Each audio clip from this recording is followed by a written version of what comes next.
Yo mga idol, kamusta? Sports Talk PH nga pala. Ang laban ni Casimero, pag-usapan natin yan mga idol.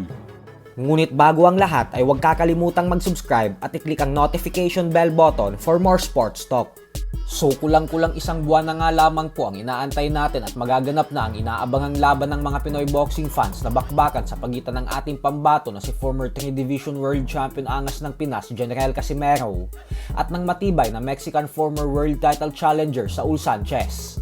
At magandang balita nga po dahil ayon sa fight predictor ng boxrec.com ay may 76% na tsansa na manalo si Casimero habang 21% lamang ang pag-asang manalo ni Sanchez at 3% naman na magiging tabla na resulta ng laban. Bukod dyan ay 29% po ang tsansa na manalo via knockout ng Angas ng Pinas at 47% chance naman na manalo ito via decision habang si Sanchez naman ay 8% lamang ang pag-asang manalo via knockout. Pero ganun pa man nga po ay kahit ano pa ang mga prediksyon ng iba't ibang media at boxing websites ay magdedepende pa din po ang lahat sa kanilang dalawa sa ibabaw ng lona. Dito na po papasok kung sino ba talaga ang may mas magandang ginagawang pag-eensayo at paghahanda sa training camp. At syempre kung sino ba ang may mas magandang game plan. Kaya naman suportahan po natin ang Angas ng Pinas sa laban na ito. Lalo pat nitong buwan ng October sa nakalipas na taon pa siya huling sumampa sa ibabaw ng lona. Samantala, isang malungkot na balita naman nga po para sa ating mga Pinoy boxing fans. Gawa ng ang inaasahan na laban ng ating isa pang pambato na si former WBO Intercontinental Super Bantamweight Champion Prince Albert Pagara na dapat sana nakatakdang ganapin sa susunod na buwan sa Cagayan de Oro ay hindi na po matutuloy.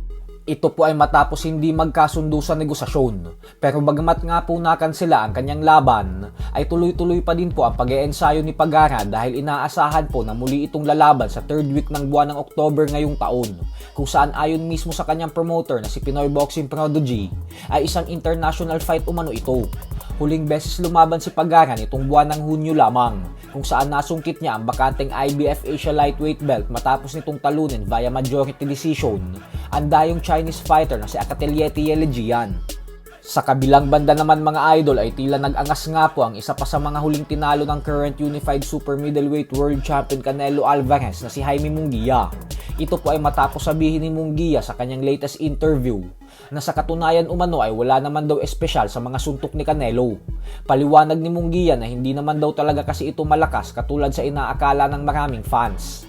Bagay naman na pinagtawanan ng mga tagahanga ni Canelo dahil nakita daw nila kung paano bumagsak si Munguia sa pamamagitan ng isang solidong uppercut ni Canelo.